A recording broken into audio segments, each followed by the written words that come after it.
Chapter 57, Hurt. Gojo made another ice pack, then made his way across the room and climbed into Geto's bed, without permission, without hesitation. Geto was curled in a ball, his arms folded against himself. Gojo scooted his body as close as he could until his chest was pressed to Geto's back. He held the new ice pack against Geto's face. Geto gasped, shuddered, and uncoiled his body. He let out a heavy sigh. Same, Suguru, same, Gojo thought. Geto, now comforted, drifted back to sleep. Gojo, now being able to provide comfort, drifted off as well. Gojo woke up a few hours later and got up to get more ice. He heard Geto shift in bed while he was finishing up. When he turned around, Geto was sitting up, head bowed, eyes closed. Geto's face had changed even more overnight. His cheek color turned from a red-purple shade to a bluish purple. The swelling hadn't gone down, and now his face felt more tender. Every movement he made caused pain, even blinking. When Gojo walked up and saw Geto's battered face in the light of day, the bag of ice dropped from his grip. He choked and fell to his knees.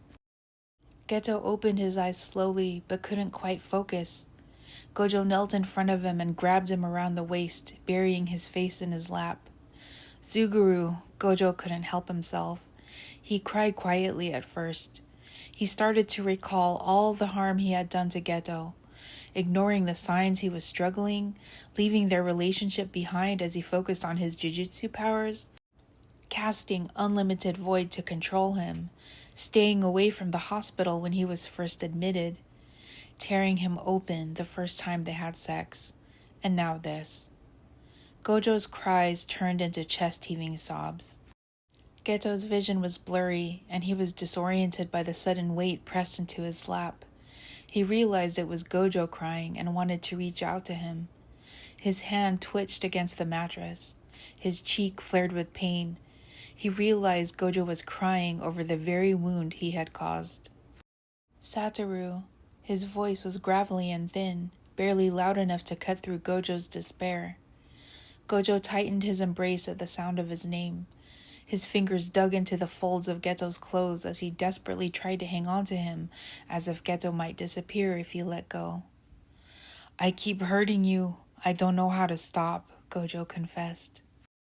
Geto looked down at the blur of white hair pressed into him. This was the world's strongest sorcerer coming undone. He let them both stew in their misery for a while. Finally, Geto let his hand rest on Gojo's head and combed his fingers gently through his hair. He had nothing else to give him at the moment, but the slow, steady motion of his hand seemed to comfort him.